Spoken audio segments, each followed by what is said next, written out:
All right, shalom, and welcome to another Bible study that Yahweh has enjoined unto us here in this body of Yahshua. My name is Esaac ben Israel, and I'm the elder priest of the United Congregation of Israel, and I'm joined here with Priest Mishael. Shalom, my brother. Shalom, bro. All right, so we're going to get into a topic today dealing with the curse thing, and what makes me want to go there is, every time this Olympics comes on, we get inundated with pictures of us from all around the world. It's one thing about reading these things and talking about the children of Israel being scattered. It is absolutely amazing that when you sit down and watch the Olympics, you see from a country that you just, okay, you're ready to see, Gentiles, and then you look up and the people competing, look like they live down the street. And you keep seeing that from country to country to country. And at some point, if you haven't read this book, I can see myself being confused as to how they get down. If I was a kid watching the Olympics, I would continually ask myself, how did a person who looked like that get in that country? And you have to, ask yourself this over and over and over again. And it's quite interesting when you look at it, how the events in regular modern day things prove this book. We don't have to try to go out and show you how much we've suffered or go through all of that. We just simply turn the television on and watch a world event.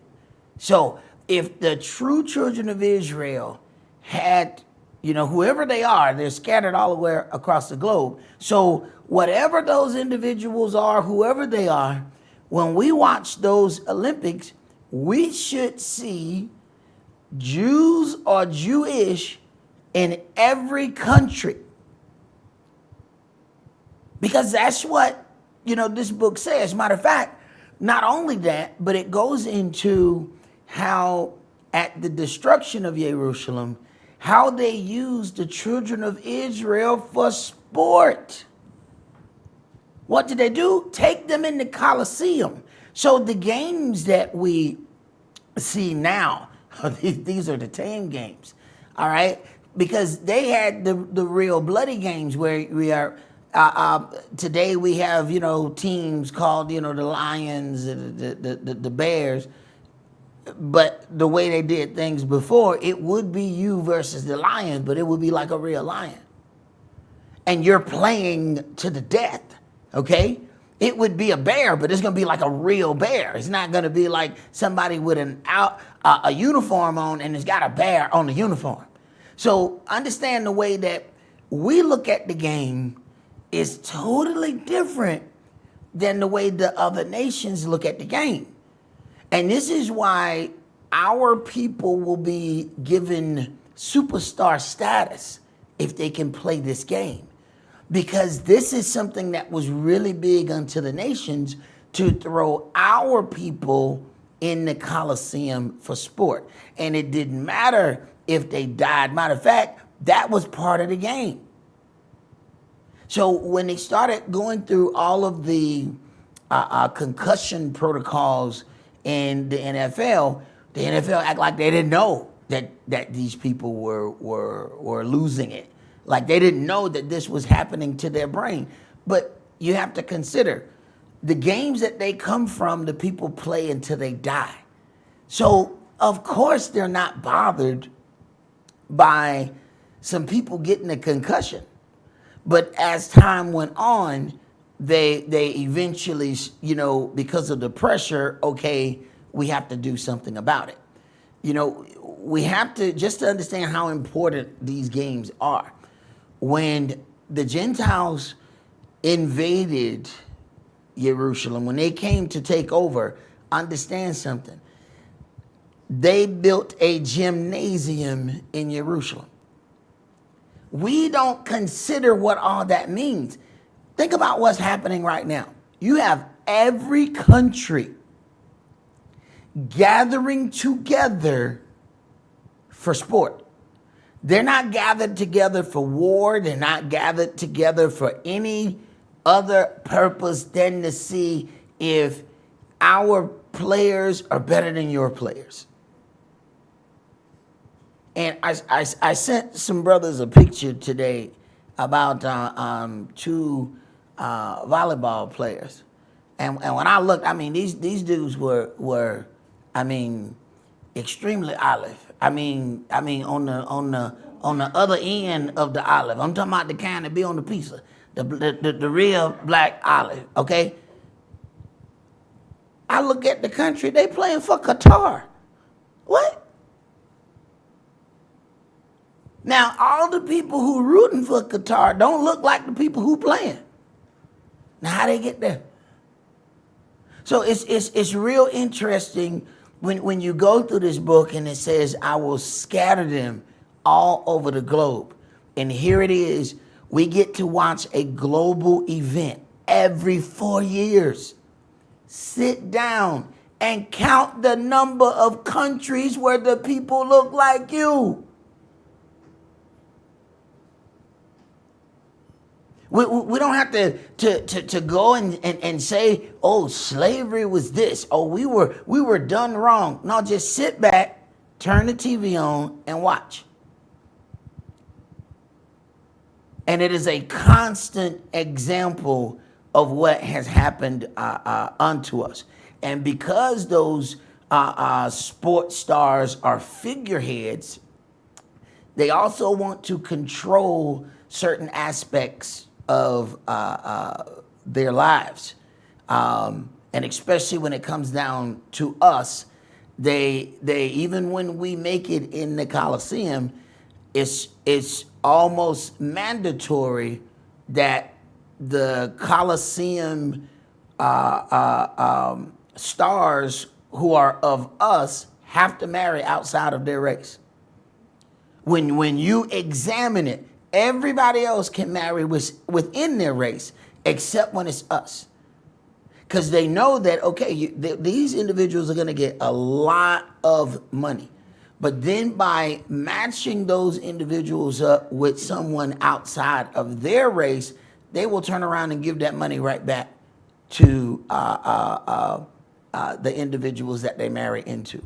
So it is very interesting if you sit down and watch, and it's the same thing over and over and over and over. It's like a model, and you can keep putting that model or stamp on everything and every one of those individuals when we look at that. So the interesting part about that is, on one instance, it says that a part of our punishment is that we become a curse unto ourselves if we don't obey the things that are given that were given by Yahweh.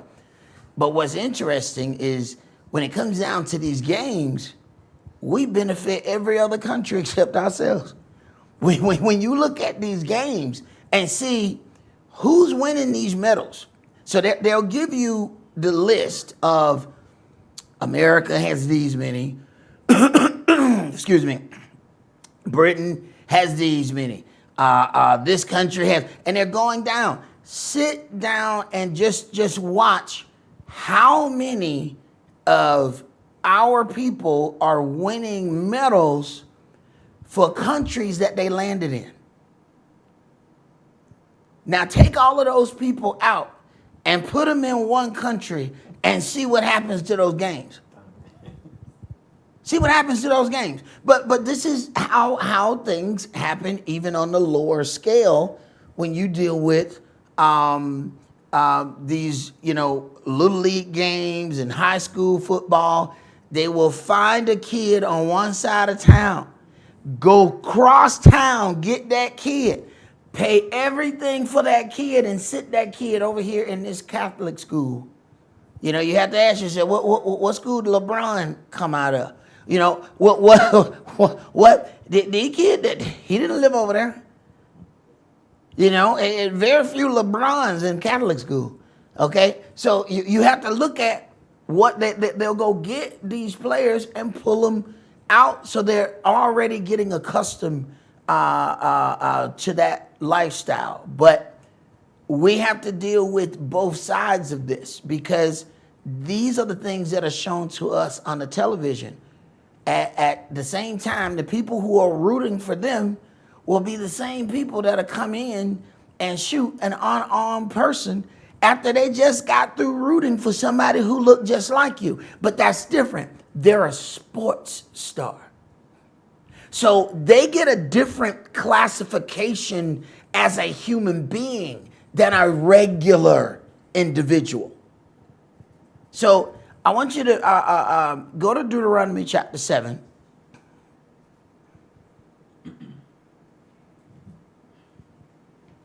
Deuteronomy chapter 7. All right, let me see. I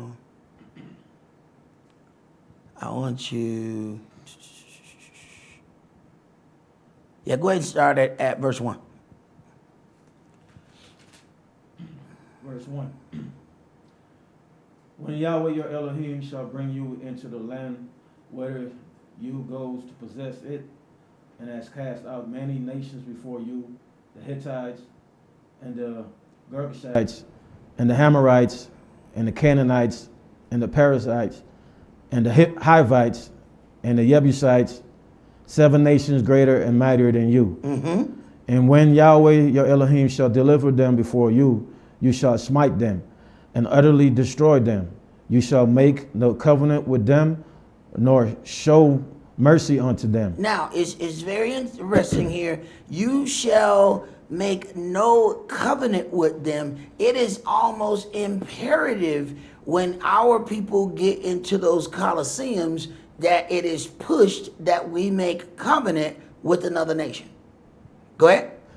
Neither shall you make marriage with them. Marriage is a covenant. Go ahead. Your daughter you shall not give unto his son, nor his daughter shall you take unto your son. Now, if you don't go into any of the Torah to read any of these things, if you just watch television and the things that are presented unto us, then none of this actually connects in your mind, because it says that, hey, what's being shown is, this kind of thing on the regular.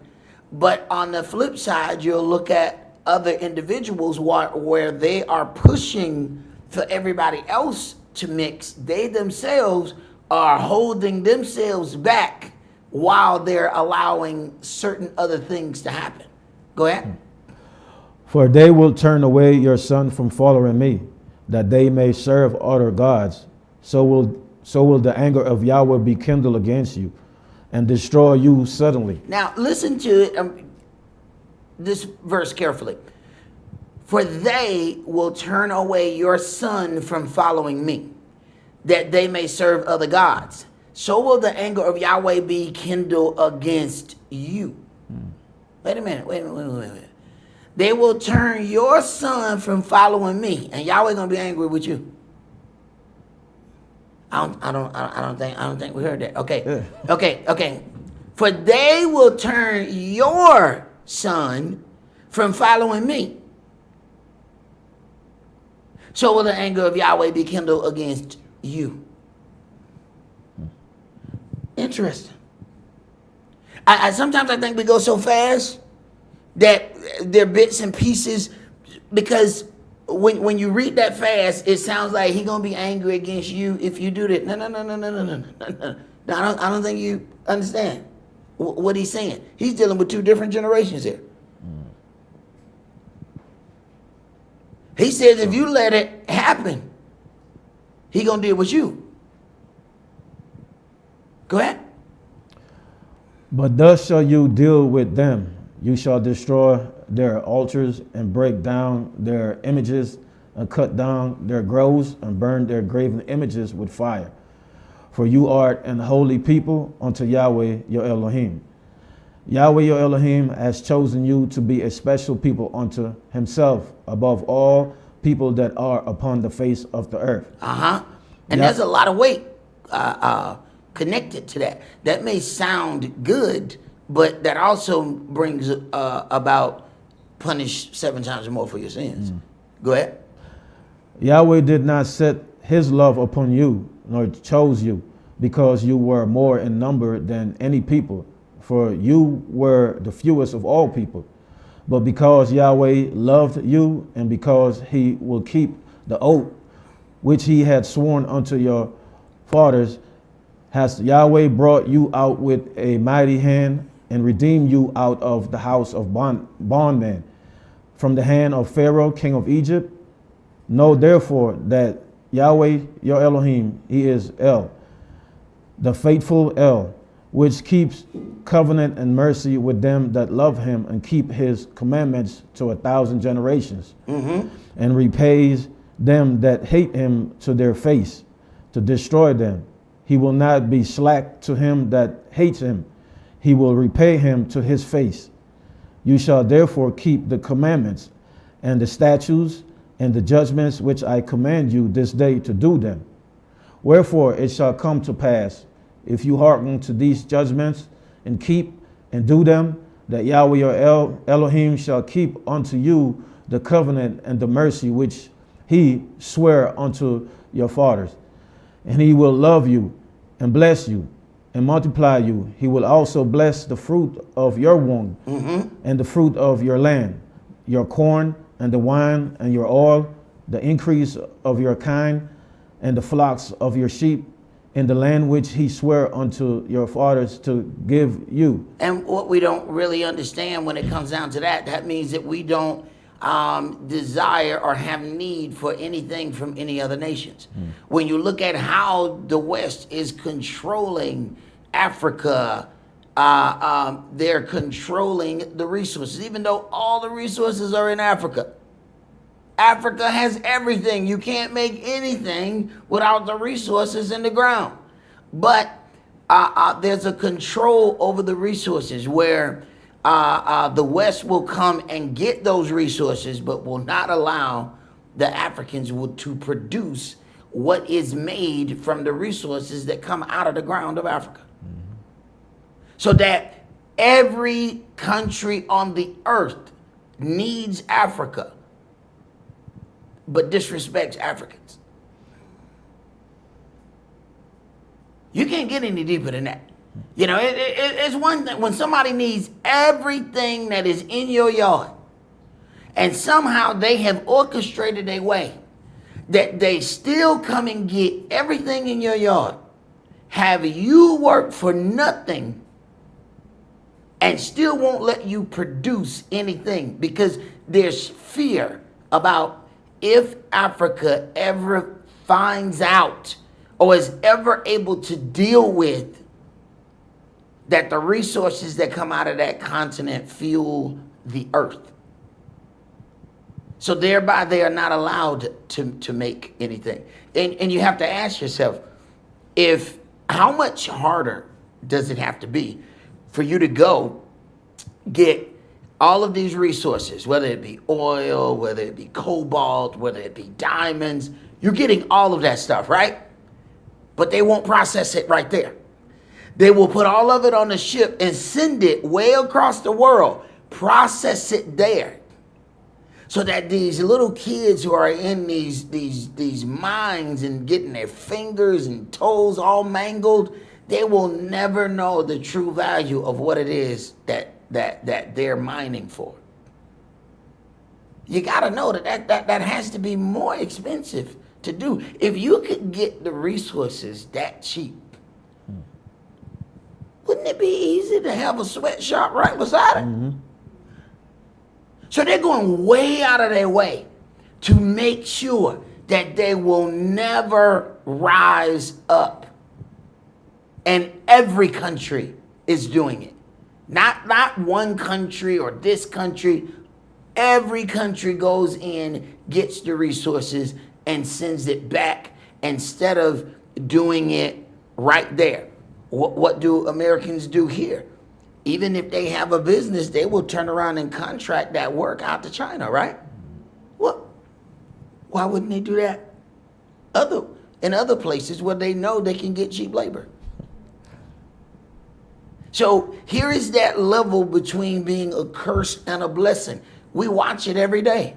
We watch the balance of being a curse and a blessing all at the same time. Jump down to,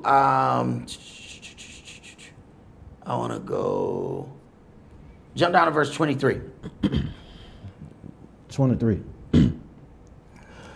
But Yahweh your Elohim shall deliver them unto you, and shall destroy them with a mighty destruction until they be destroyed. All right, and it says right before that, and Yahweh your Elohim will put out those nations before you little by little, that you may not consume them at once, lest the beasts of the field increase upon you. So even if, Yahweh is giving us the blessing, he knows not to give you all the blessing at one time.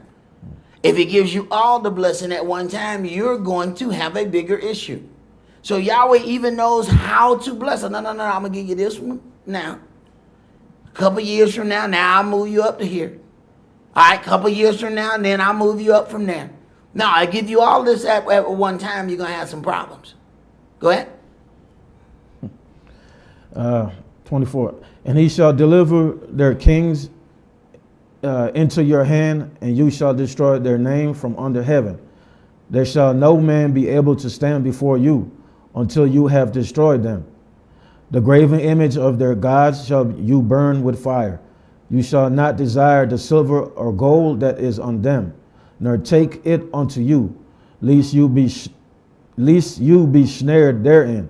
For it is an abomination to Yahweh your Elohim. All right, so the graven images of their gods shall you burn with fire. You shall not desire the silver or gold that is on them. Now, wait a minute. Now we got some problems. Because we like, look, I just seen, I've seen a gold, what you name them God. Now, I don't worship the God, but that thing had an emerald in it, something. Can I get the, He said, don't desire the silver or gold that is on them, nor take it unto you, lest you be snared therein. Now, this is where things start to get interesting. Keep going. Neither shall you bring an abomination into your house, lest you be a cursed thing like it. Now, Yahweh has told you to leave something alone. You turn around and deal with that. You understand now, this is not something that he desires for us to deal with. We bring it in. Now, if you bring this abomination into your house, this cursed thing, now you may end up becoming cursed like the thing that you brought in. Go ahead.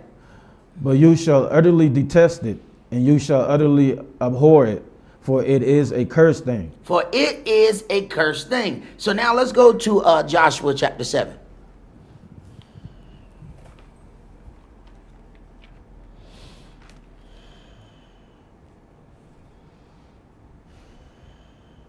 So there may be times when, and this is where, we can get ourselves in trouble. Yahweh says, go over there and kill everything that breathes. And man said, well, I saw this nice stuff, so I saved this for you, Yahweh. Right. So you I saved it for you. I saved this for you. Okay. But now, you now have that cursed stuff either in your land or in your house. Now everything around it is now taking a hold of that curse. Joshua chapter 7, let's start at verse 1. Verse 1. But the children of Israel committed a trespass in the accursed thing. All right, so our first thing is to try to figure out, all right, we got to figure out what is an accursed thing. Because it's not like a stamp is on it that just say cursed when you come up to it. And it's not like this thing can't be a person or a place. It may be a movable situation, just like somebody, does, as it is written, it says Yahweh has no pleasure in the death of the wicked, but that the wicked would turn from their wicked ways. All right? So something could be cursed, change its ways, and remove that curse off of them. But on the flip side, some can be good and decide that it ain't going to be good no more. And now it becomes cursed. You have to then be in a point of constant observance. What is this in front of me? Because you may have the assessment from 20 years ago, but that's not what it is right now. Go ahead. For Achan, the son of Carmi, the son of Zabdi, the son of Zerah, of the tribe of Yehudah, took of the accursed thing, and the anger of Yahweh was kindled against the children of Israel. All right. Now, part of understanding what makes something a curse is pretty interesting, because something may not just be, when we think of, okay, this is an accursed thing that, oh, this thing was so bad, we shouldn't touch it. Sometimes it's just something that belongs to Yahweh, and you weren't supposed to touch it.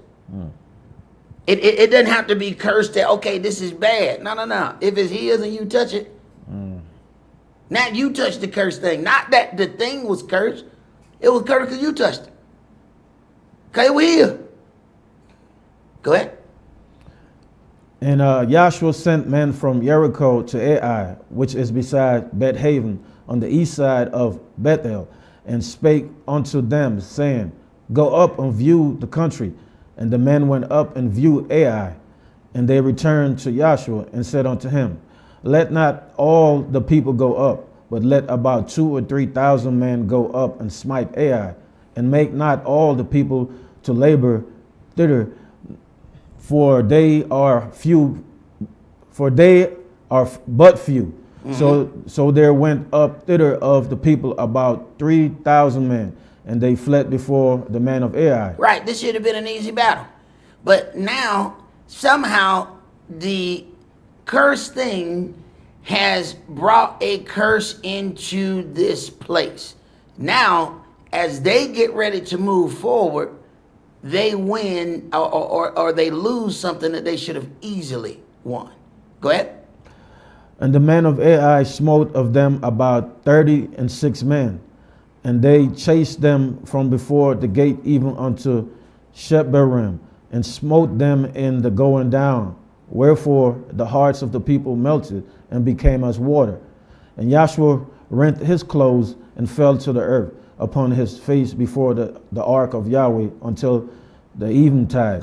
And he and the elders of Israel and put dust upon their heads. And Joshua said, Alas, O Adonai Yah, wherefore has you at all brought this people over Jordan to deliver us into the hand of the Amorites, to destroy us?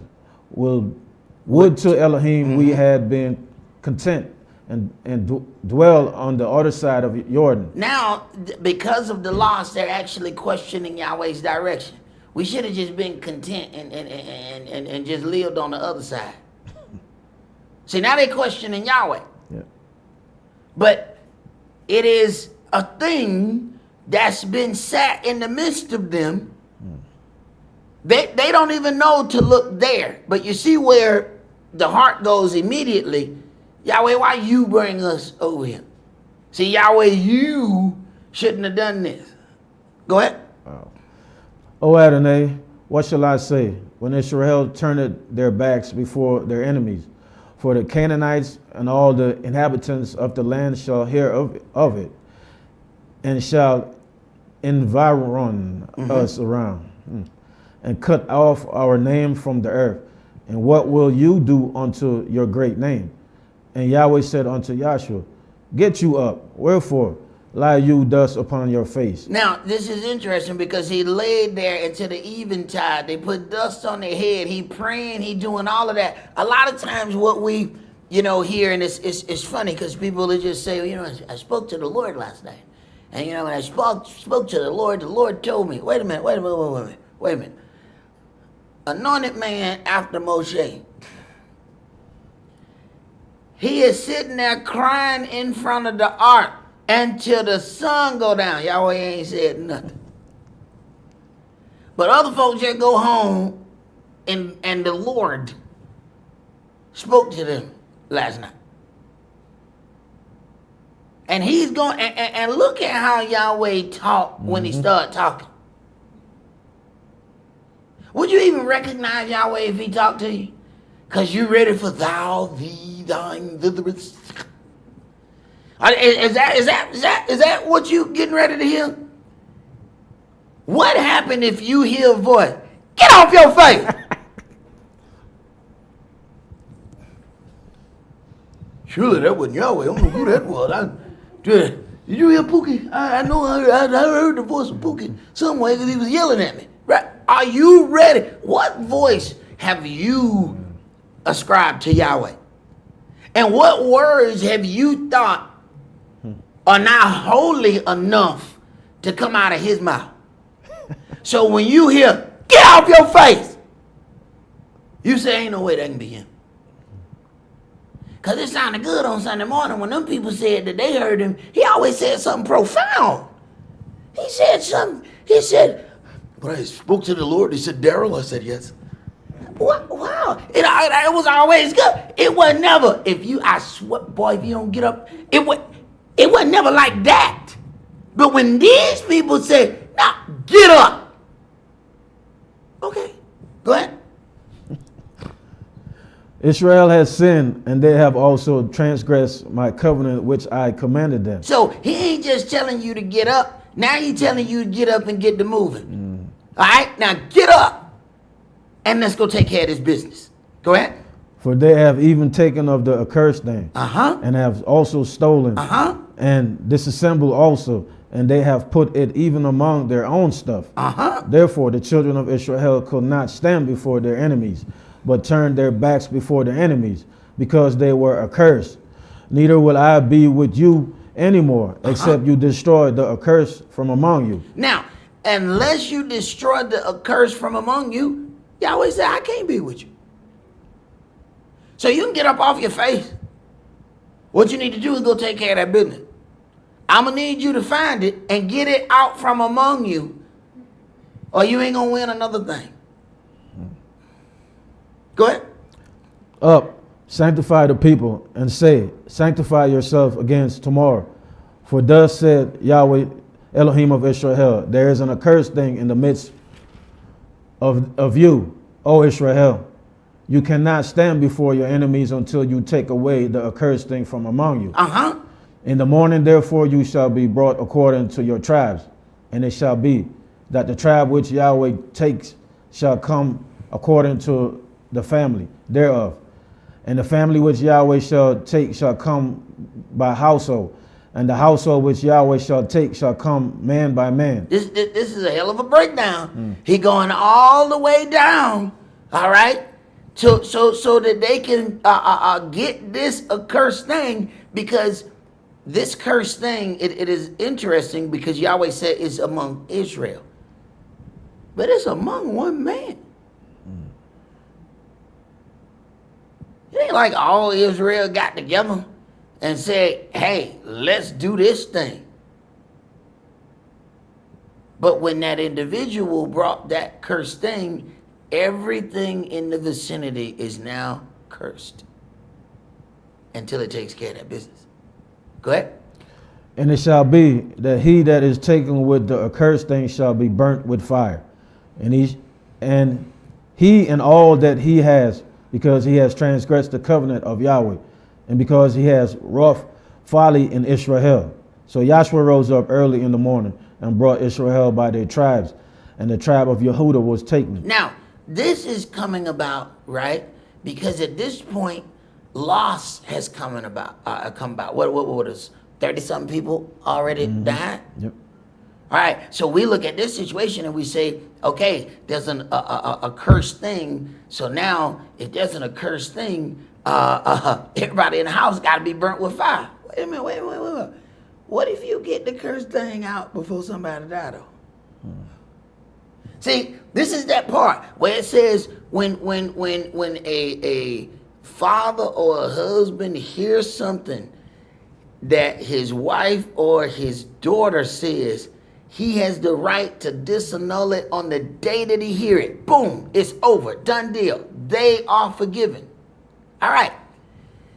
What happened if you see the accursed thing, right? But you say, you know what, I don't even feel like it today. All right.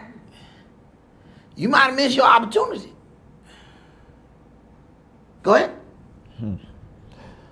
And he brought the family of Yehuda, and he took the family of the Zarhites, and he brought the family of the Zarhites man by man. And Zabdi was taken, and he brought his household man by man. And Achan, the son of Carmi, the son of Zabdi, the son of Zerah, of the tribe of Yehuda, was taken. And Yahshua said unto Achan, my son, give, I pray you, glory to Yahweh Elohim of Israel, and make confession unto him, and tell me now what you hast done. Hide it not from me. And Achan answered Yahshua and said, indeed, I have sinned against Yahweh Elohim of Israel, and thus have I done. Okay, go ahead. When I saw among the spoils a goodly Babylonish garment and 200 shekels of silver and a wedge of gold of 50 shekels weight, then I coveted them and took them. Now, is the clothes evil? So the Babylonian garment, was it like a cat suit was it like the Prince pants that had the tail out? What was it? What was the Babylonian garment? What kind of curse was it? Maybe just something that he liked. Yeah. But what made it curse though? What made it curse? It's Babylonish garment. All right, let's go. One more question. 200 shekels of silver. Was this like devil silver? Was it? Then it said a wedge of gold. Was it hell gold? What made the gold curse? See, when we think curse, we say, this is something red with horns hanging out of it. Wait a minute. It says a goodly Babylonish garment. The garment looked good. Mm-hmm. The silver looked good. The gold looked good. What made it cursed?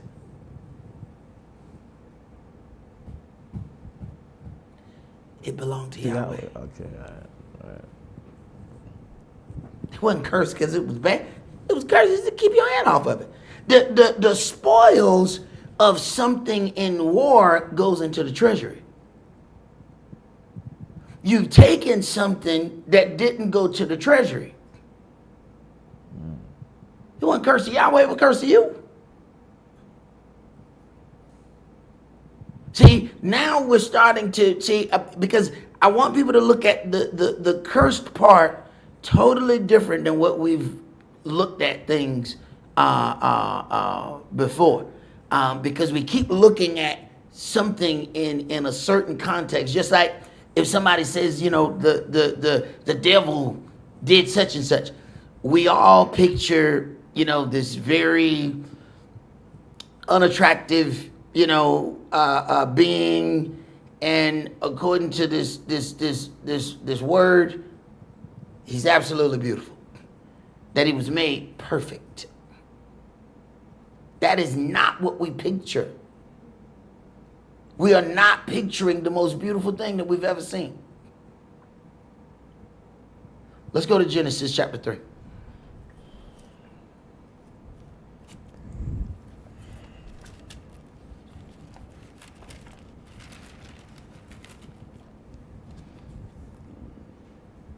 Genesis chapter 3, and I want you to start at verse 9.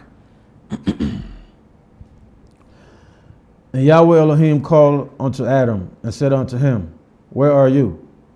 And he said, I heard your voice in the garden, and I was afraid because I was naked and I hid myself. All right, so now we have a separation between Yahweh and his creation because some knowledge has entered. And half the time we get into some mess, it's always because we got some more knowledge.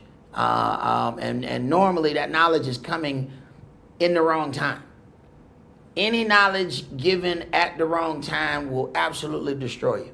The same thing that is okay for an adult will destroy the mind of a child. Go ahead.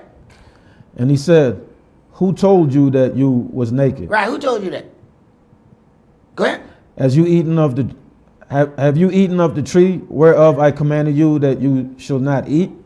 And the man said, the woman whom you gave to be with me, she gave me of the tree, and I did eat. And Yahweh Elohim said unto the woman, what is this that you has done? Now, Yahweh making diligent inquiry right here. All right? As he goes to each individual, that individual point to somebody else. So he started at the man. Hey, man, what is this you done, man? It was her, bro. Her. You heard her. Not the group, but her. Her. She did it. Okay. Well, let me talk to you. What happened? It was that thing down there. That thing told me. Okay. Go ahead. And the woman said, the serpent beguiled me, and I did eat. And Yahweh Elohim said unto the serpent. Now, hold on. The book ended with him. Each person threw it somewhere else. Serpent ain't got nowhere else to throw, right? Serpent ain't said, well, all right, well, somebody else get it. The serpent, hey, he should have spoke up. But right now, it ends with the serpent was the one that beguiled, right? Now, go ahead. What did it say about the serpent? The serpent beguiled me, and I did eat. And Yahweh Elohim said unto the serpent, because you has done this, you are cursed above all cattle, and above every beast of the field. Upon the belly shall you go, and thus shall you eat all the days of your life. And I will put enmity between you and the woman, and between your seed and her seed. It shall bruise your head, and you shall bruise his heel. Now, I want you to think about something. All right, so now the serpent, is cursed. How many people have snakes as pets? Now ask yourself, do you have a cursed item in your house?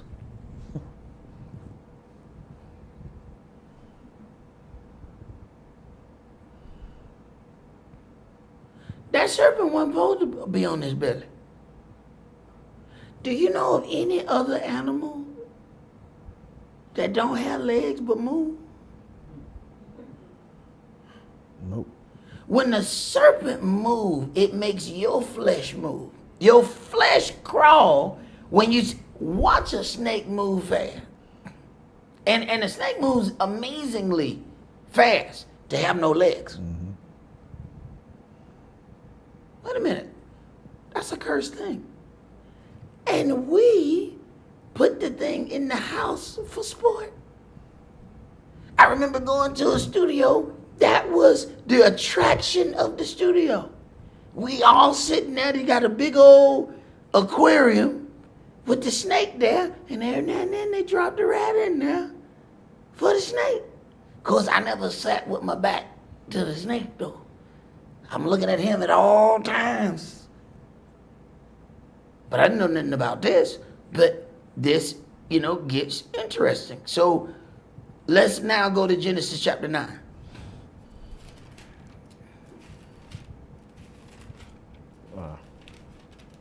I never really look at a snake as a curse thing. I just know I didn't like it, you know what I mean? But there was a reason why we automatically feel a certain way, but then you know what we do?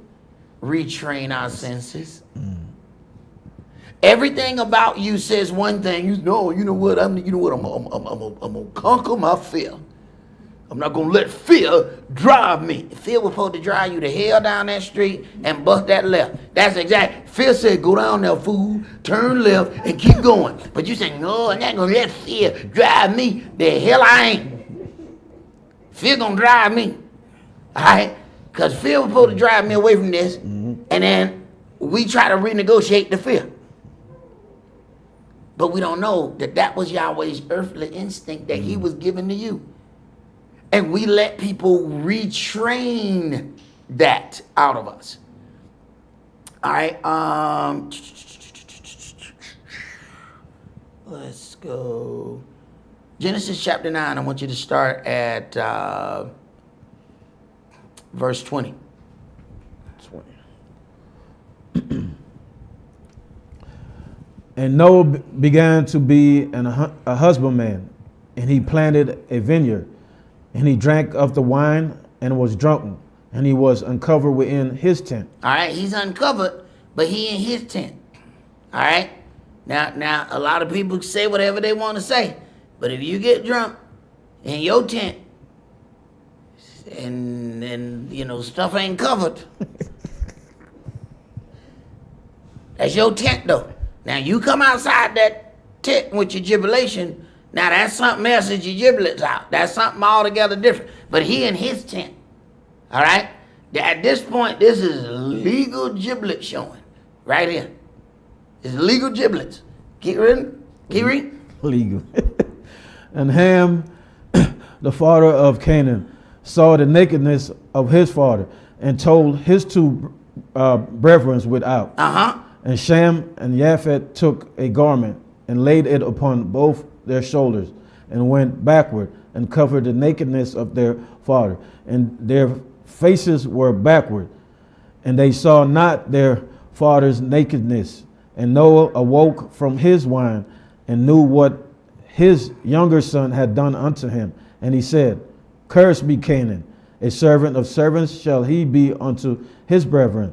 And he said, Blessed be Yahweh Elohim of Shem, and Canaan shall be his servant. Right. So we watch, these television shows, and I come in and Power is on, and they got a little dude named Canaan, and all that. Understand something? Why would they choose these certain names? Cursed be Canaan. So then, if we then are not supposed to bring a cursed thing in our house, when Yahweh says we have to watch the covenants that we make with individuals, what are we doing? Curse, huh? Wow. See, we don't even consider any of these things. We're so busy looking at a curse as some mean, horrible looking something. Mm-hmm. But if Yahweh has said, look, this thing is going to drive you away from me, I need you to stay away from it. Yahweh says that this thing is cursed, and we still deal with it. Now we end up having some other issues. Go to Exodus chapter 23.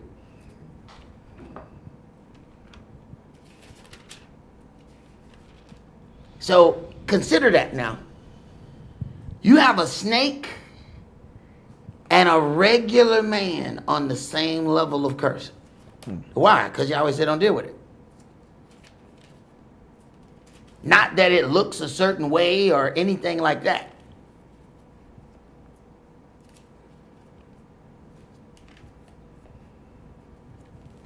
Exodus 23 and start at verse 28. Verse 28. And I will send hornets before you, which shall drive out the Hivites, the Canaanites, and the Hittites from before you. I will not drive them out from before you in 1 year, lest the land become desolate, and the beasts of the field multiply against you. By little and little I will drive them out from before you, until you be increased and inherit the land. And I will set your bounds from the Red Sea even unto the sea of the Philistines, and from the desert unto the river, for I will deliver the inhabitants of the land into your hand, and you shall drive them out before you. You shall make no covenant with them, nor with their gods. You shall make no covenant with them, nor with their gods. So, when Yahweh says that and put that forth, have we then brought cursed things when we decide that we're going to make covenants with all people among the earth? So that's something that we have to begin to ask ourselves. We can't do anything about what was done before us. We can't do anything about what was done before we knew the truth. But we can do something about what we do or the decisions that we make after we know this word. Go ahead. They shall not dwell in your land, lest they make you sin against me. For if you serve their gods, it will surely be a snare unto you. Mm-hmm. All right, let's go to 2 Chronicles chapter 26.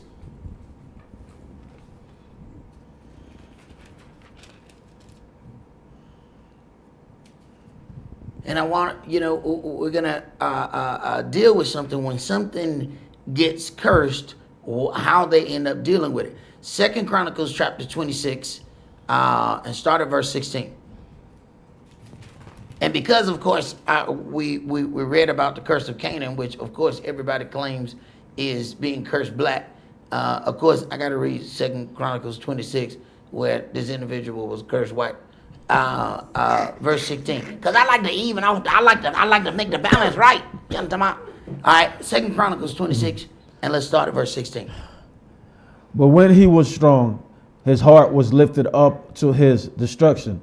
For he transgressed against Yahweh his Elohim, and went into the temple of Yahweh to burn incense upon the altar of incense. Mm-hmm. And Azariah the priest went in after him, and with him 80 priests of Yahweh that were valiant men. Mm-hmm. And they withstood Uzziah the king, and said unto him, It appertaineth not unto you. In other words, this ain't your job, man. You don't have authority to do this. I understand that you're the king, but you do not have authority to do this. This is why I said they were valiant men. You got to be a valiant man to go and come against the head man in charge. Go ahead. Uzziah to burn incense unto Yahweh, but to the priests, the sons of Aaron, Mm-hmm. that are consecrated to burn incense, go out of the sanctuary, for you has trespassed. Neither shall it be for your honor from Yahweh Elohim. It shall not be for your honor from Yahweh your Elohim. He will not regard you burning this incense. It is not your job. You have transgressed. Whatever you think you're doing, it is not going to help you. Go ahead. Then Uzziah was angry and had a censer in his hand to burn incense. Now, he's angry with the priests who have told him the rightful words concerning the law. So a lot of times you'll look at this and it says, okay, he had this happen to him because he burned the incense. No, he in there getting ready to do it. They told him to stop. The next part is why this happens to him. Go ahead. And while he was angry with the priests, the leprosy even rose up in his forehead before the priest in the house of Yahweh, from besides the incense altar. Now, he had to burn incense. After he was given the instruction and his anger went against the priest, now here comes the leprosy. Go ahead. Presumptuously, huh? Uh-huh. And Azariah the chief priest and all the priests looked upon him, and behold, he was leprous in his forehead, and they thrust him out from thence. Yea, himself hasted also to go out, because Yahweh had smitten him. So if he hasted, that means he hurried to go out. Now he running out. Now first he don't want to leave. But now when he see what happened to him, he hurry up and run out. Go ahead. And Uzziah the king was a leper unto the day of his death. Until the day of his death. Now keep reading. And dwelt in a several house. Wait a minute. Whoa. Several house. He dwelt in a several house. What happened? No. He can't stay with everybody else. Curse, yep. No, he can't stay with everybody else now. And don't just put this on the incense. They told him. They went in after him. Told him to stop. He got angry. His anger is what happened to him. And now he can't live with everybody. Now understand it's a king, so you know he got wives. He can't stay in there. He can't stay there no more. Go ahead. Wow. My bad, priest. Man, Man, like I say, when reading this book and when we slow it up, man, it's amazing Uh-huh.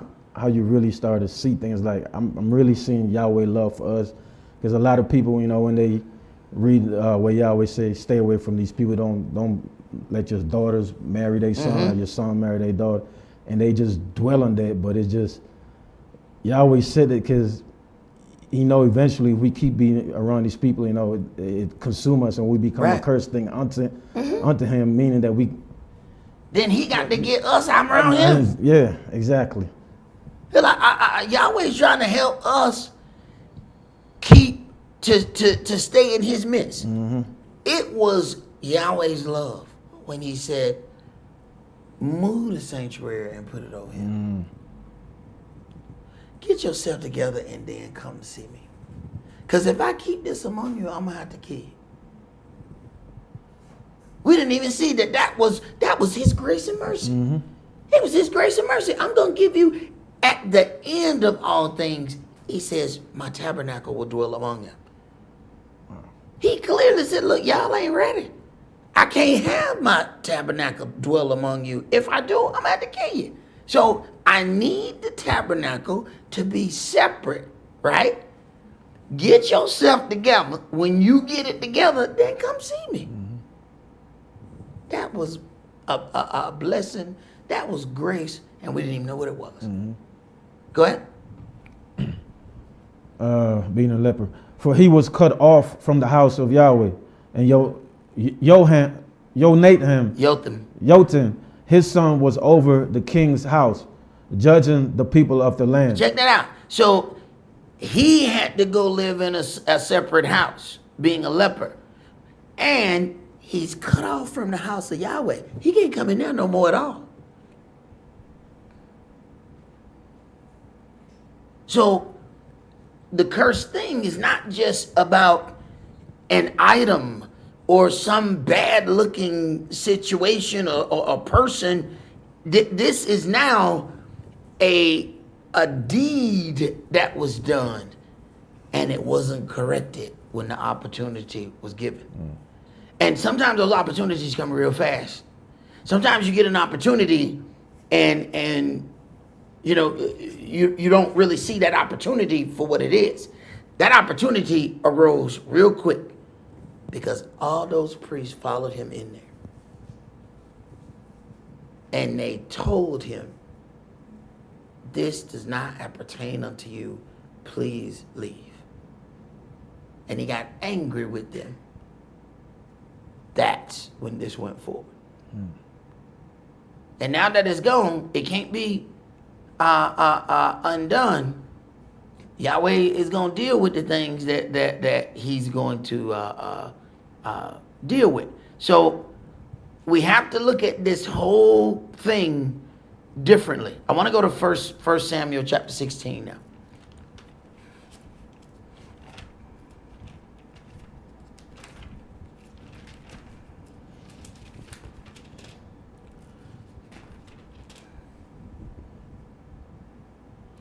All right.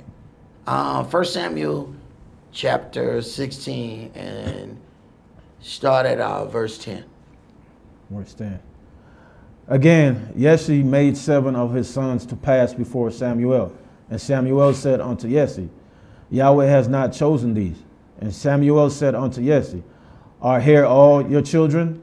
And he said, there remaineth yet the youngest, and behold, he keeps the sheep. He not even worried of looking at, man, that you looking for a king, a warrior, man. We talking about a little shepherd boy. I brought my sons in here, the warriors. You done seen them? Go ahead. And Samuel said unto Jesse, send and fetch him, for we will not sit down till he come hither. Now, Samuel already know this him. Cause ain't no more. Did the lab? Yeah, he'd already been told. It's one of his boys. Well, if I haven't seen all of them but one, I pretty much know that dude coming through that door. It's him. Go ahead. And he sent and brought him in. Now he was ruddy, and withal of a beautiful countenance, and goodly to look to. And Yahweh said, arise, anoint him, for this is he. Then Samuel took the horn of oil and anointed him in the midst of his brothers. And the Spirit of Yahweh came upon David from that day forward. So Samuel rose up and went to Ramah.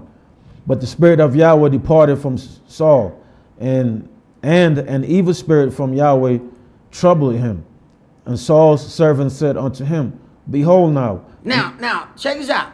Once David gets anointed, the Spirit of Yahweh departs from Saul. Now, consider what it says. When the evil spirit is gone out of a man, then it goes and comes back and sees this place clean, swept, and garnished, and goes and grabs 7 other spirits. Well, obviously the other is possible as well. There was the Spirit of Yahweh there. Because he didn't deal with it right, the Spirit of Yahweh was removed. And an evil spirit moved right in. He said, this is a spirit house, ain't nobody here. I'm dwelling here. Check that out. So you can be in a worse situation. You have the dealing with the Spirit of Yahweh and deal with it wrong. Now here comes the evil spirit. Go ahead. Wow. Because he ain't like he had the evil spirit before he was king. Mm-hmm. Evil spirit didn't come until Yahweh's spirit left. Now, here's the problem. Once that anointing get on you, are you now able to be seen by all the spirits? Damn. So once he take his anointing off you, the demons said, it's a free house. Now, and let me tell you something about what a demon wants. A demon always wants what Yahweh has either had or used. He said, hey man, a good spirit used to live here. Now the bad spirit want that house bad. Go ahead. Behold now, an evil spirit from Yahweh troubled you. Let our master now command your servants, which are before you, to seek out a man who is a cunning player on an harp. And it shall come to pass, when the evil spirit from Elohim is upon you, that he shall play with his hand, and you shall be well. All right, now we have to get to this because we always look at certain things, and all right, this evil spirit comes, and if he plays this music with the harp, then the evil spirit leaves. Why ain't get no drums? So if you're trying to make an evil spirit leave, bass music probably is not the thing that you should probably listen to. If you got the junk in your trunk, you probably shouldn't think that that's gonna drive the spirit out. I'm just saying, I need you to draw some lines here. You say, you know what, man, I'm not feeling good in my spirit. I'm gonna go play some bass music. You probably gonna be worse when you get to listen to that. So the question is, if music has the power to remove a spirit, does it have the power to invoke or invite a spirit? A brother sent an email saying that he had, gathered with a family member and played some old music that they used to listen to when they grew up and things like that, and they were reminiscing and everything was good. And then after that, the person looked like they digressed and had a lot of negative influences. And everything that we receive, whether it be television, whether it be what we hear, music, there's a spirit connected to that. This is why, you don't, let your 8-year-old deal with all kind of things. They're not strong enough to withstand the spirit of what's coming across that television. So most definitely it could be. But how are we supposed to know, where somebody's spirit is? But if you constantly listening to murder, death, kill over and over, I can imagine sooner or later you gonna think Murder, Death, Kill without the music playing. Why? It's getting in your spirit. Go ahead. And Saul said unto his servants, provide me now a man that can play well, and bring him to me. Then answered one of the servants, and said, behold, I have seen a son of Jesse, the Bethlehemite, that is cunning and playing, and a mighty valiant man, goodness, and a man of war, prudent in matters, and a comely person, and Yahweh is with him. Wherefore Saul sent messengers unto Jesse, and said, send me David your son, which is with the sheep. And Jesse took an ass laden with bread, and a bottle of wine, and a kid, and sent them by David his son unto Saul. Now, they said, now he's already, this is the means by which Yahweh is allowing for the anointed shepherd to get where he needs to be. But the power of this music, you didn't have to ask yourself, is our music cursed? Have you ever paid attention or go on the internet and look at how many rappers are dying? And these guys are rich. I just watched the video and the name don't sound like he gonna live long. Julio Fulio. It don't sound like you gonna have longevity with such a name. But what ends up happening? Our rappers are just killing each other. And it's online beefs. They're going, back and forth, and all the music is murder, murder, murder, murder, murder. What ends up happening? They end up getting murdered. Murder, murder. You think about Tupac talked about death all the time. He dead. Biggie Smalls, ready to die, born to, he dead. So not only is there power in words, but there power in our words. So are we invoking that same spirit? So when the individuals are constantly talking about murder and death, are they bringing that spirit among themselves? So is the question, is the music cursed because it's the music? Or has a thought process been given unto them saying, this is the only thing that's going to sell? So this is the kind of music that you need to do. And when they constantly discuss murder over and over, and I don't even know a lot of the new music. By the time I find out who the newest rapper is, somebody already shot him. This is happening far too much.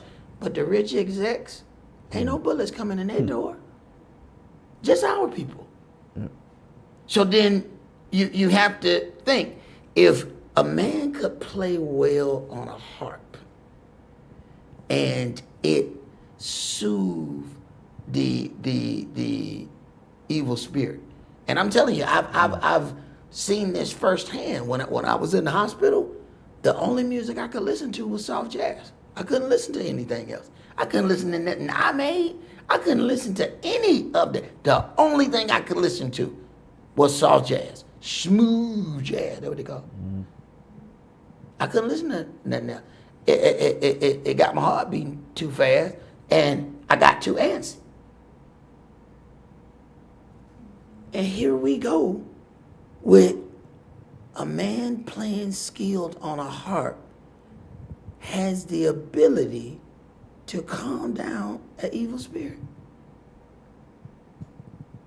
But if one is true, then the opposite must be true too. So how many spirits are we calling as we are going out? No matter what, these guys are dying way too fast. These are young men.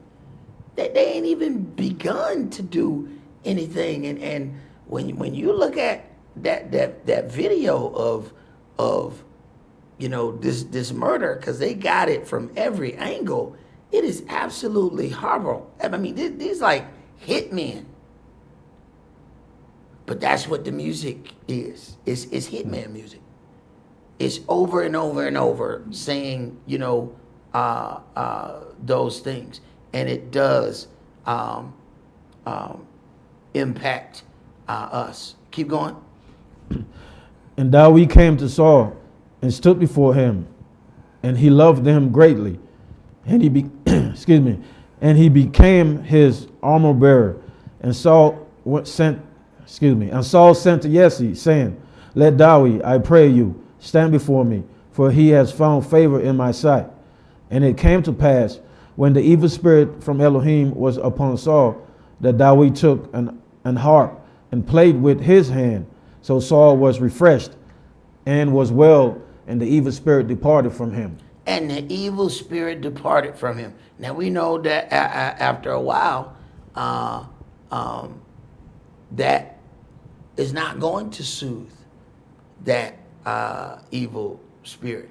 Let's go to chapter 19.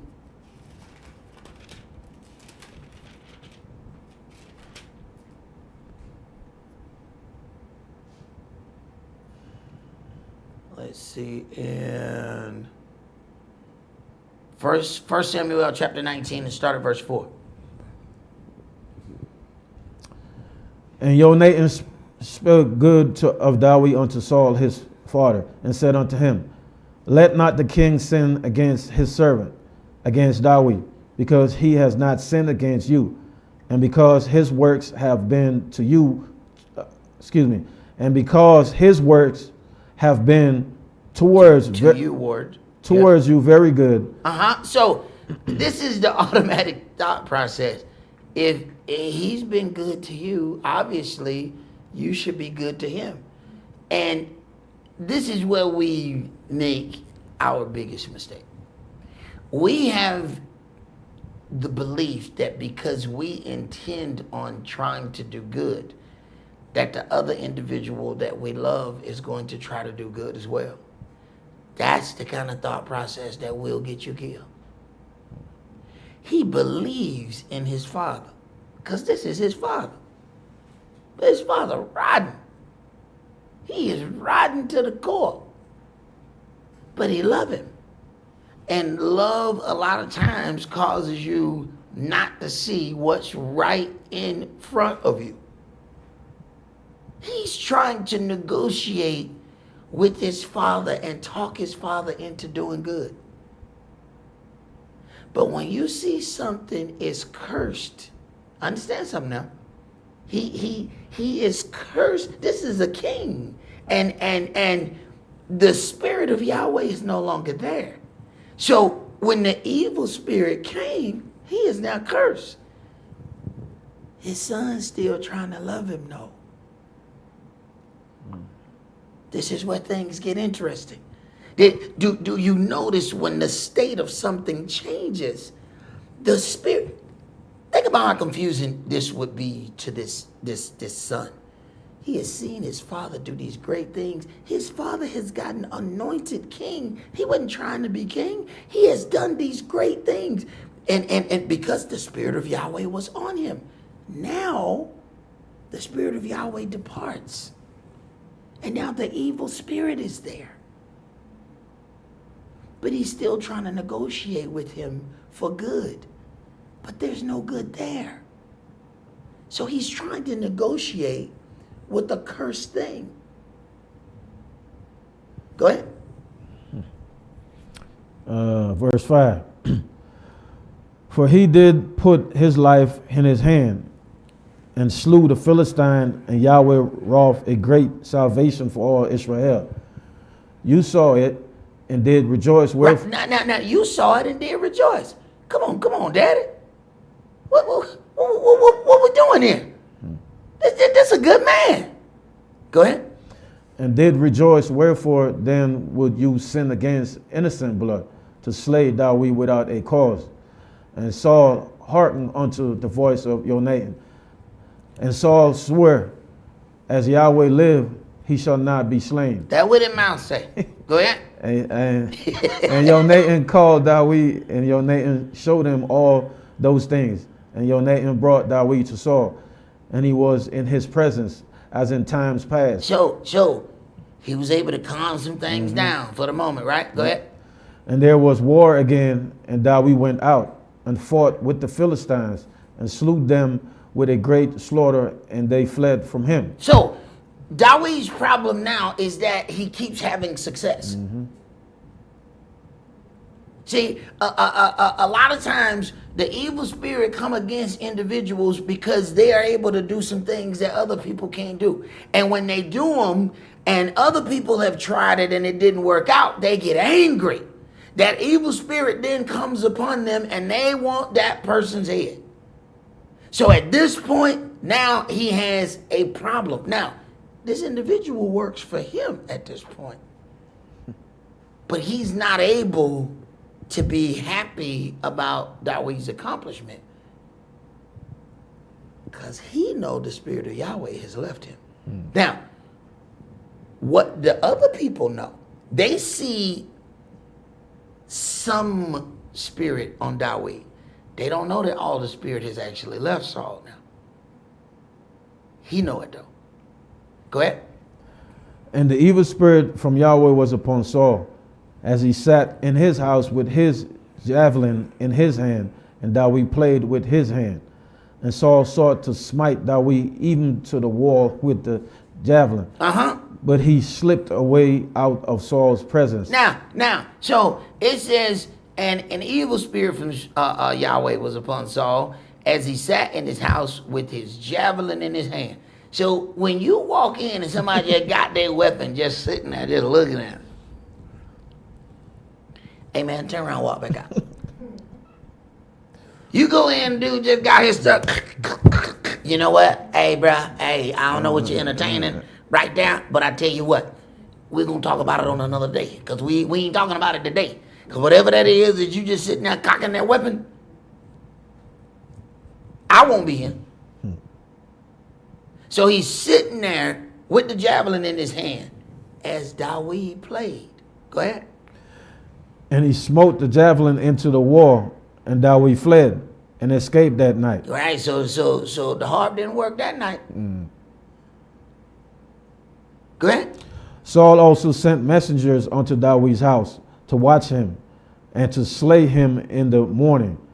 And Michal, David's wife, told him, saying, if you save not your life tonight, tomorrow you shall be slain. Now, when a man's ways please Yahweh, he will cause even his enemies to be at peace with him. Michal ain't really that nice to her, David. But she is today.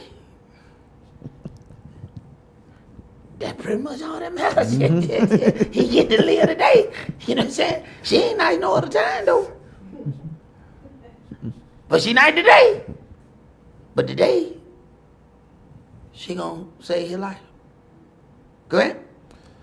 So Michal let David down through a window, and he went and fled and escaped. And Michal took an image and laid it in the bed and put a pillow of goat's hair for his bolster and covered it with a cloth. And when Saul sent messengers to take David, he said, he is sick. She said, he is sick. I'm sorry. She said, he is sick. And Saul sent the messenger again to see David, saying, bring him up to me in the bed, that I may slay him. Bring the bed. Bring the bed. I was not bring him out the bed. Bring the whole bed. I'm going to kill him in his bed. That evil spirit strong. That evil spirit strong. Now, the son's trying to still negotiate with a curse. Ain't no negotiating with no curse. Go ahead. I got a question, man. Go ahead. Sometimes, in our lives, man, we got, I'm talking about people that's not in the walk, people's eyes that's not open yet. And, but they do see, those of us that's in the walk, they see, the things that we do. And a lot of times they see the favor that Yahweh shows us, but they continue to be just like Saul right here, just evil, hard-headed, ain't trying to hear nothing. Okay. is it okay to look at them as a curse? Well, that has to be looked at. Every situation has to be looked at individually, because there may be sometimes you have to remember what the word says.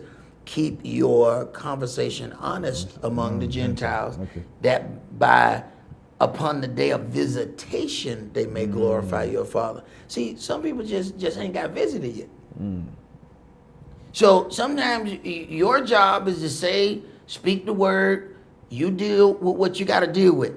Their visitation might come a couple years later, and now they trying to find you. Okay. Now they trying to, what would that dude? That dude told me about their website. They be on the internet for 3 days, putting in everything. I see you. They ain't up at the hospital. You know what I'm saying? They don't know. They just putting in stuff, right? Because they wasn't paying no attention when you were saying it, but they got visited later. Okay. And now, all of a sudden, now they're starting to hear. So we don't know when somebody is going to hear. But then there's those times when something is so aggressive that you can't have peace in that space with them. Then you got to separate. Okay. All right. Go ahead. Verse 16. And when the messengers were come in, behold, there was an image in the bed, with a pillar of goat's hair for his bolster. And Saul said unto Michal, why has you deceived me so, and sent away mine enemy, that he is escaped? And Michal answered Saul, he said unto me, let me go. Why shall I kill you? I tell you what, Michal don't care nothing about lying. I tell you what, boy, I'm telling you, boy, hey, if Mufasa had a sister, this would be Lion Queen. Cause I'm trying to tell you, she don't put a few out there like it wasn't nothing. I mean, they just flowing right out of there. She just been lying. Go ahead. So David fled and escaped, and came to Samuel to Ramah, and told him all that Saul had done to him. And he and Samuel went and dwelt in Nahat. All right. So we then look at some of these situations, and we see how something can progress, especially when we're dealing with something and we're talking about a curse. I want you to go to 2 Peter chapter 2. Because in this situation, David has many children. I mean, we're talking about a man who ended up with 18, 19 wives. That's the one woman he hadn't have any kids. But she said some really harsh things about David later on. So her whole thing, Yahweh caused her to do that thing to save him. But at the end of the day, she was Saul's daughter. And anything that he brought forth out from her was going to be a serious problem for the legacy of all his children. So Yahweh would not allow that. 2 Peter chapter 2. And I want you to read verse 14. 14. Having eyes full of adultery, and that cannot cease from sin, beguiling unstable souls, and heart they have exercised with covetous practices, cursed children. Cursed children. So if David had procreated with this woman who was in the lineage of Saul, part of the argument that was happening with Jonathan, is Jonathan was trying to talk to his father Saul and tell him, David's a good man. And Saul said, you son of a perverse woman. Don't you know the whole time that David lives, your kingdom shall never be established? So just for that, they needed David dead. Okay, if he then procreates with Saul's daughter, understand, the adversary is going to use that kid to try and challenge the rest of the leadership. Back up to verse 9. 2 Peter chapter 2 and start at verse 9. And Adonai knows how to deliver the godly out of temptations and to reserve the unjust unto the day of judgment to be punished. But chiefly them that walk after the flesh in the lust of uncleanness and despise government, presumptuous are they. If they despise government, they despise order. So there's an order that's set up. So we don't consider that once we start entertaining, the wrong kind of spirits, they tell you to go against the order that's despising government. Go ahead. Presumptuous are they, self-will. They are not afraid to speak evil of dignities. Whereas angels, which are greater in power and might, bring not railing accusation against them before the Adonai. Now, one of the reasons I thought that was rather interesting is because we have all of these books that are out that are talking about angels did this, angels did that. So at some point, when you're talking about all of these so-called evil deeds and wars that angels have done, are you bringing railing accusation against an angel?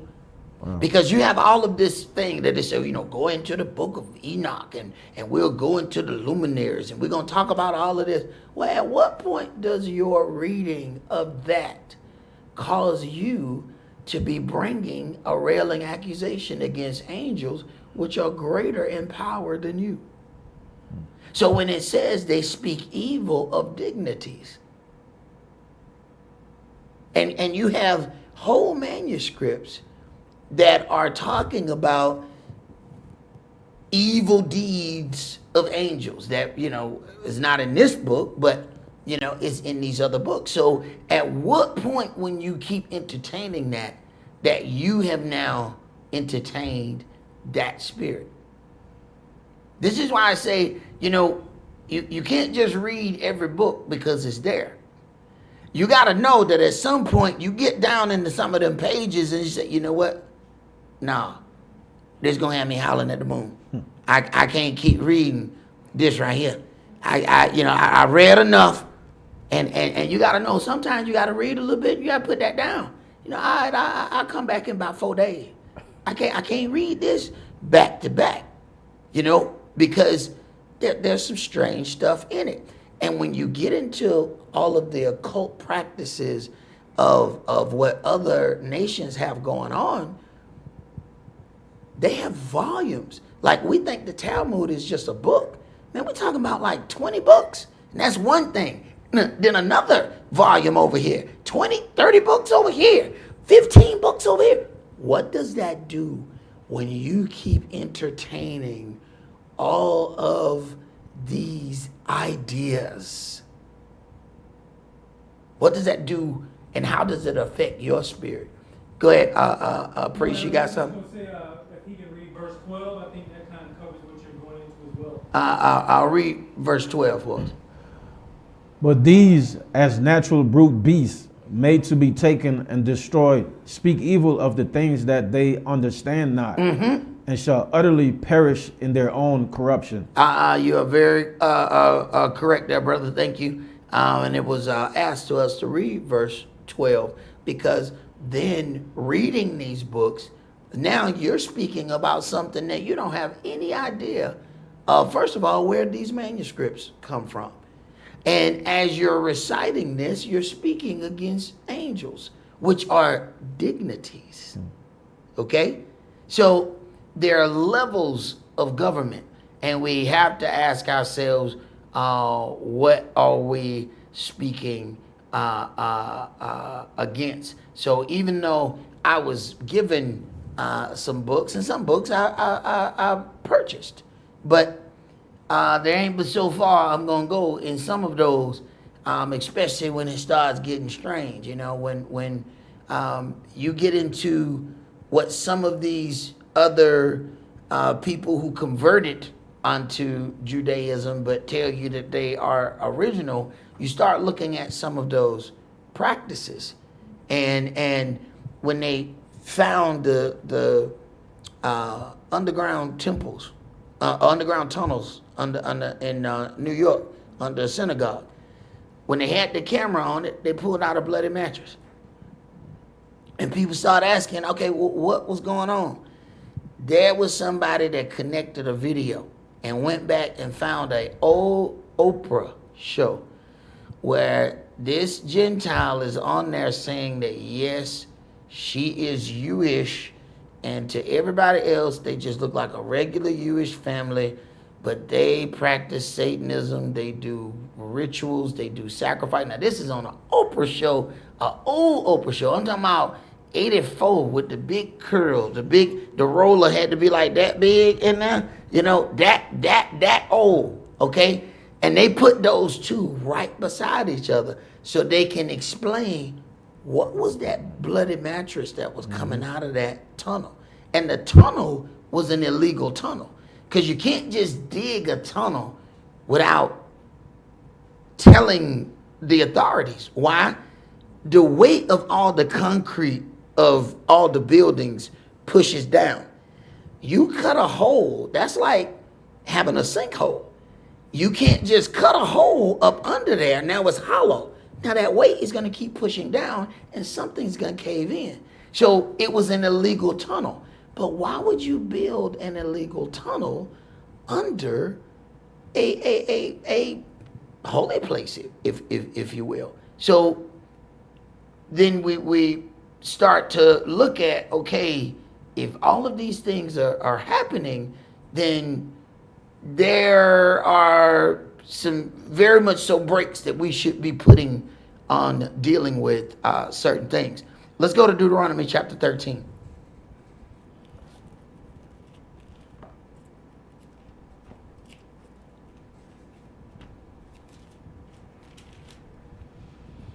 Deuteronomy 13, and let's start at verse 12.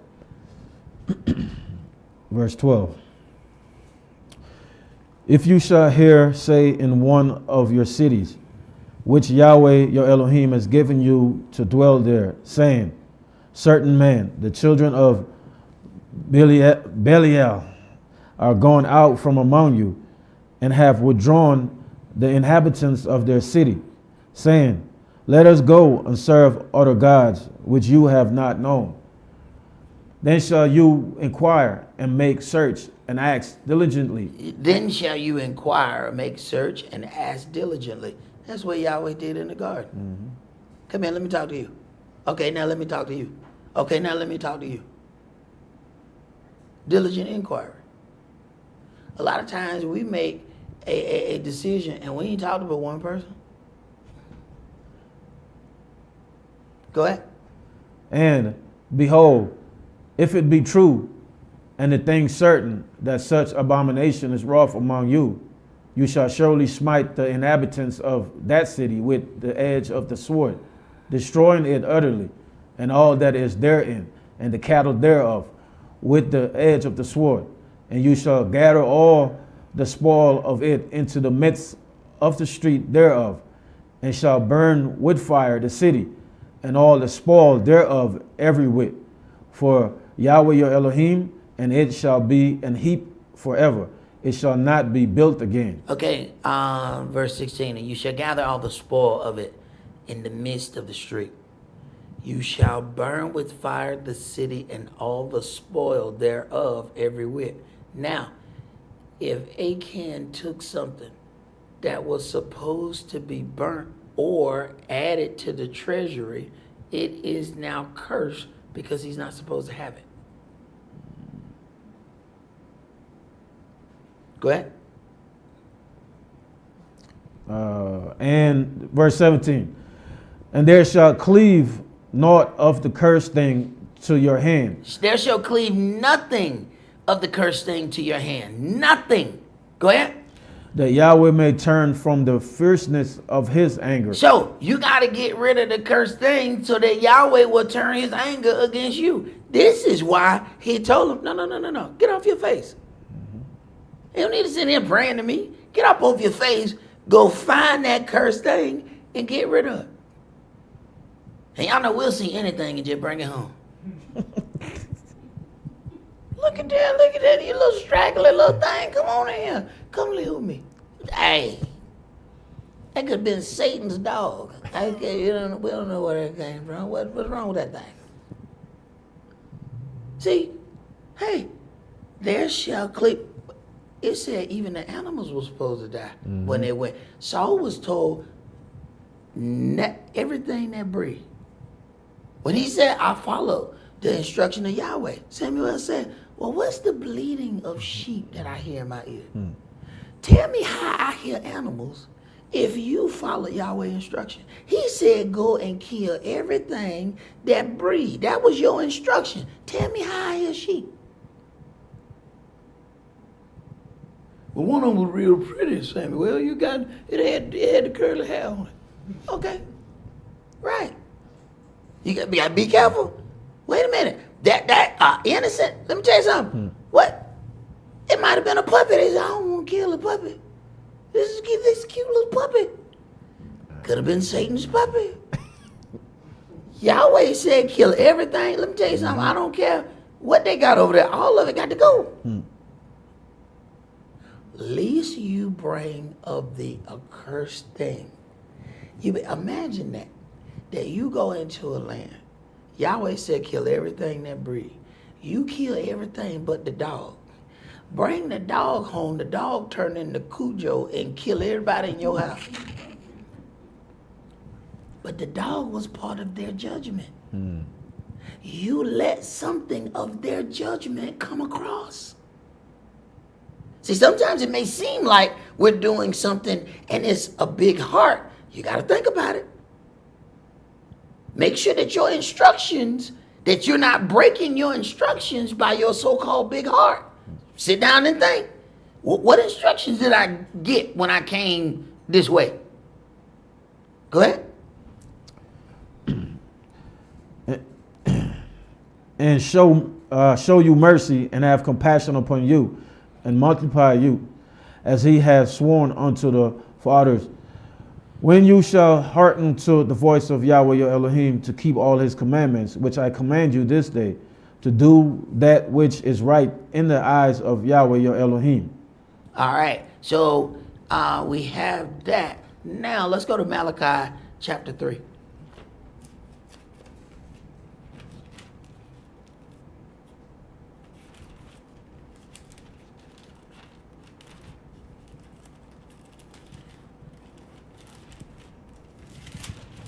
Malachi chapter 3, and we're going to start that at verse 1. And we're still dealing with the cursed thing now. Now, we've already seen where a wedge of gold, silver, can be cursed, depending on the nature of where it came from or why it was supposed to be dealt with in another way. So even something pleasant can turn into a curse. All right. Malachi chapter 3. Started at verse 1. Behold, I will send my messenger, and he shall prepare the way before me.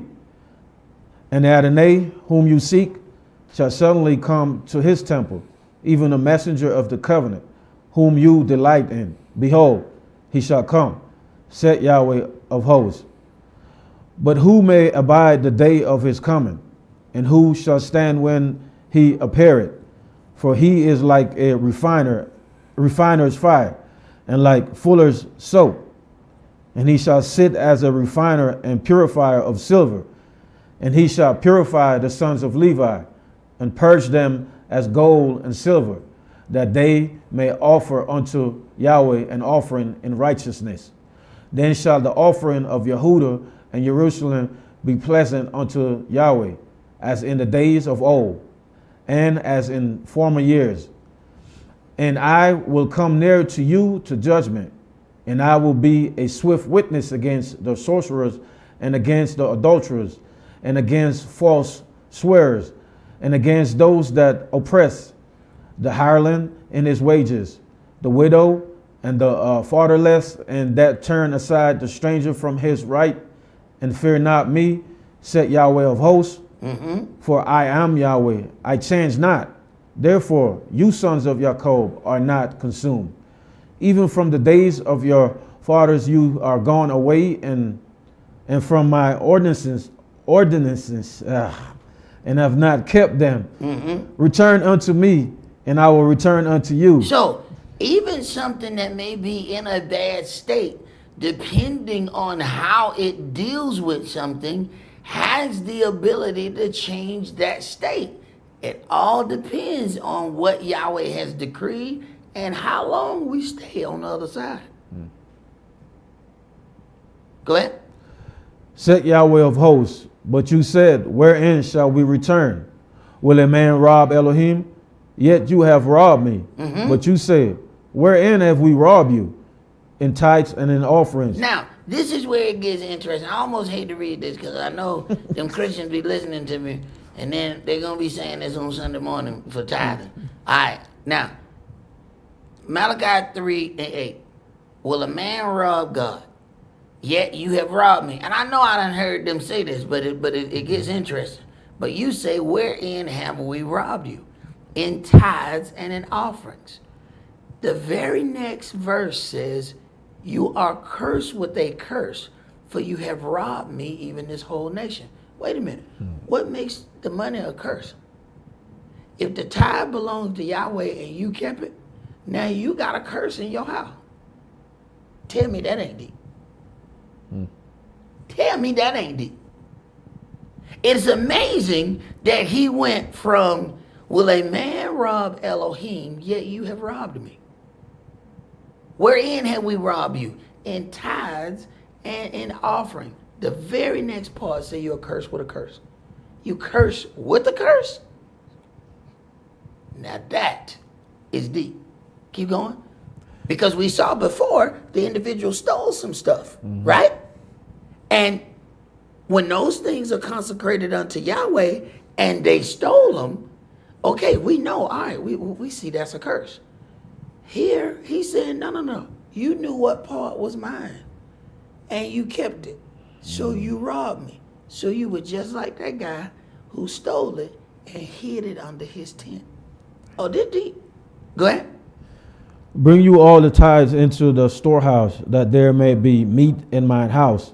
And prove me now herewith, said Yahweh of hosts, if I will not open you the windows of heaven and pour you out a blessing, that there shall not be room enough to receive it. And I will rebuke the devourer for your sakes, and he shall not destroy the fruits of your ground.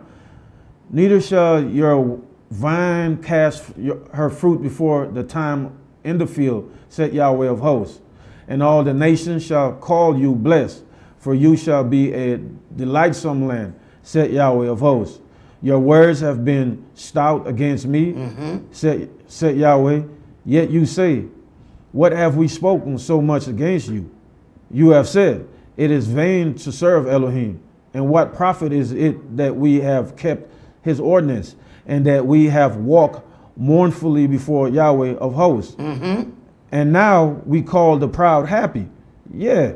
They that work wickedness are set up. Yeah. They that tempt Elohim are even delivered. Right. So because we don't see the automatic punishment of the wicked, we start to lean that way and say, what profit is it that we serve Yahweh? Look at these people doing evil, and look how rich they are. Go ahead. Then they that fear Yahweh spoke often one to another, and Yahweh hearkened and heard it.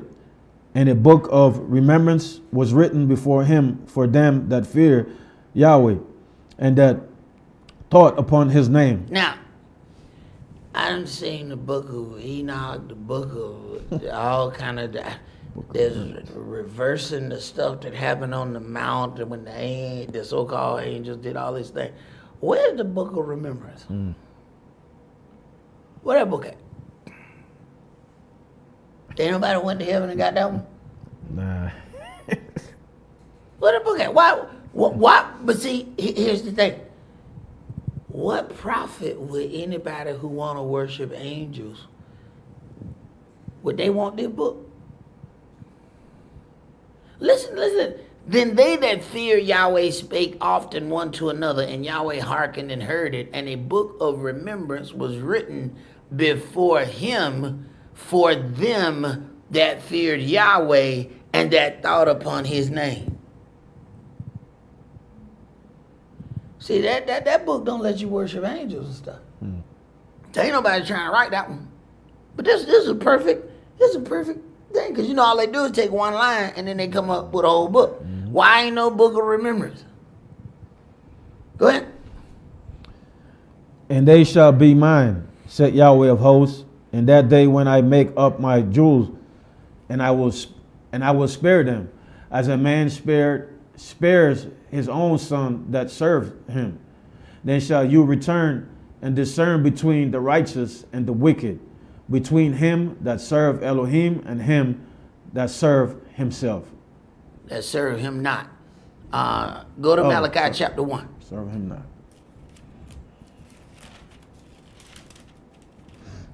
Malachi chapter 1. And start at verse 1. Verse 1. The burden of the word of Yahweh to Israel by Malachi. I have loved you, said Yahweh, yet you say, wherein has you loved us? Was not Esau Jacob's brother?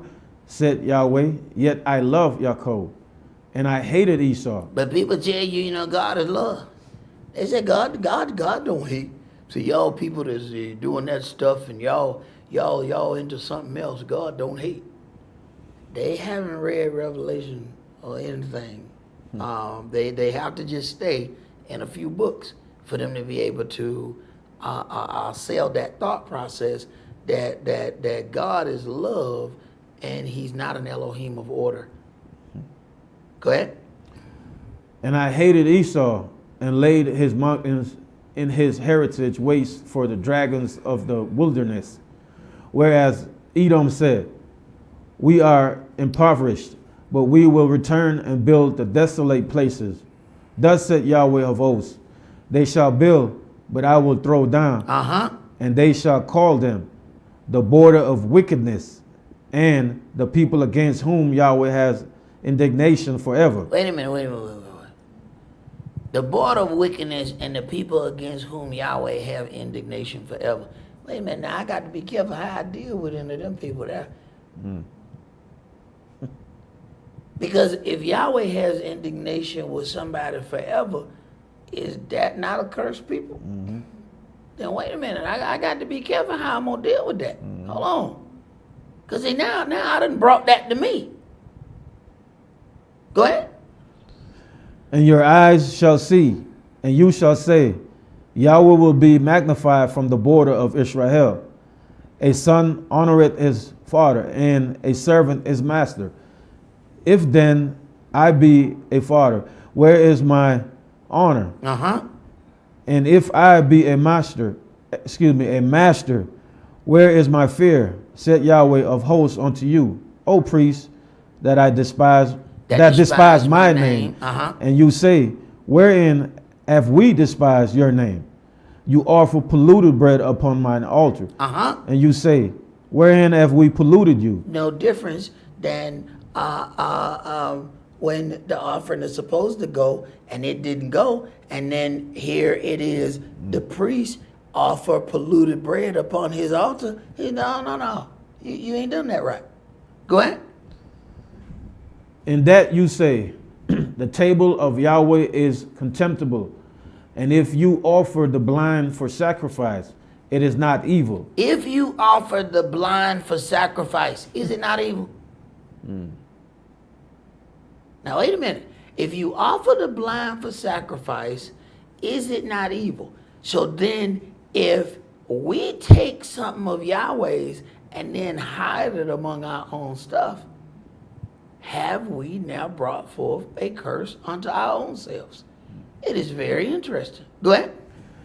And if you offer the lame and the sick, it is not evil. Now, we have to consider this on our works.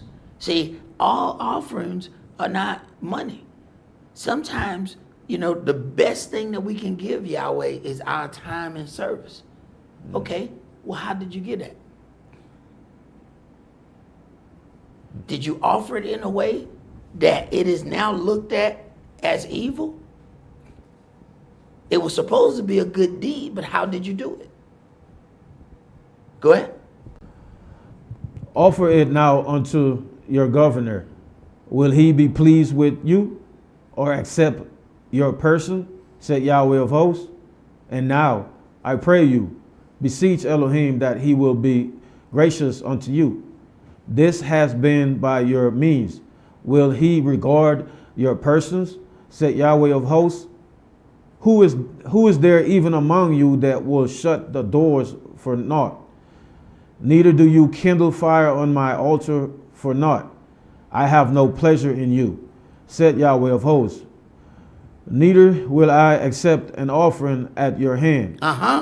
For from the rising of the sun even unto the going down of the same, my name shall be great among the Gentiles. He says, neither I have no pleasure in you, says Yahweh of hosts, neither will I accept an offering at your hand.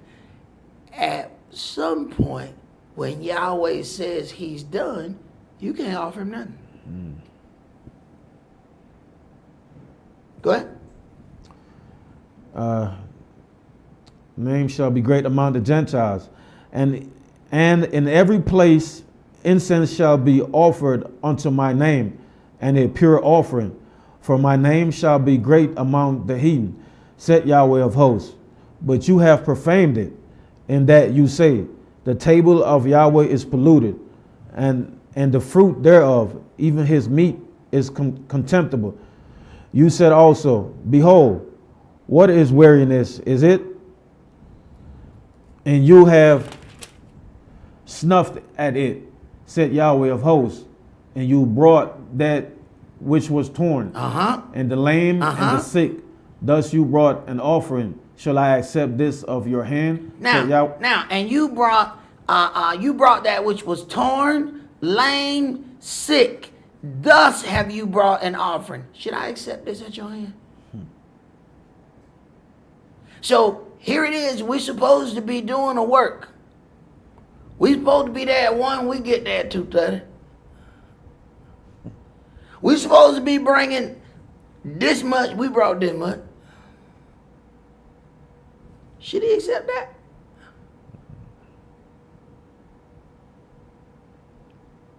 Go ahead. But cursed be the deceiver, which has in his flock a male, and vow and sacrifice it unto Yahweh a corrupt thing. Wait a minute. Cursed be the deceiver. So now, when we negotiate in our own head, now we have cursed. Now, who cursed us now? Cursed be the deceiver, which has in his flock a male, which is something that is rightfully able to be offered unto Yahweh. But instead of sacrificing that, we go get something lesser and bring that unto Yahweh. But let's put it on a different scale. The night before the Sabbath, that's the preparation day, we spend that whole time watching foosball and fighting. We're watching MMA and foosball all day. When the Sabbath comes, we're so tired, we can't stay awake in class.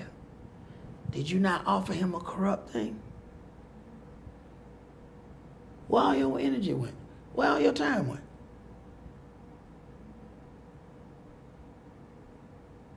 Go ahead. But cursed be the deceiver, which has in his flock a male, and vow and sacrifice it unto Yahweh a corrupt thing.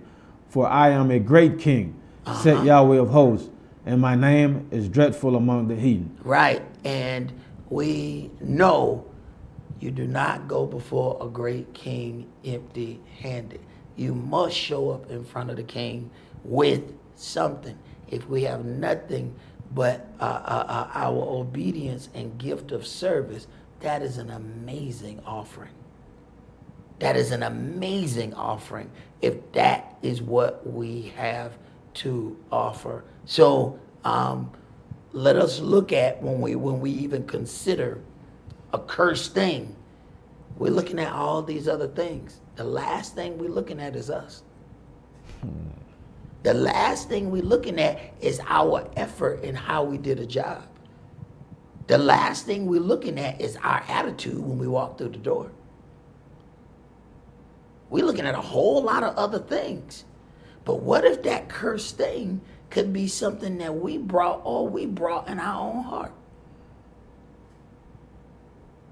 So it's real easy to look at that Babylonish garment and say, that thing, we'll put all the bad energy on that thing.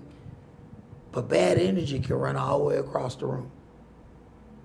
So let us not just look at that in a singular fashion. Let us look at that as a multifaceted thing so that we won't be taken by surprise when the adversary, the devil, jumps up on another level and how he's attacking us.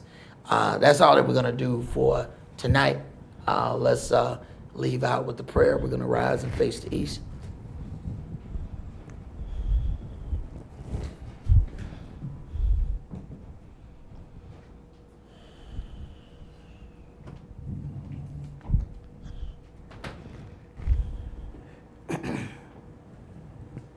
Abba Father, Most High Covenant Elohim of Abraham, Isaac, and Yaakov, Abba Father, we thank you for giving us another opportunity to read out of the legacy that you have left unto us.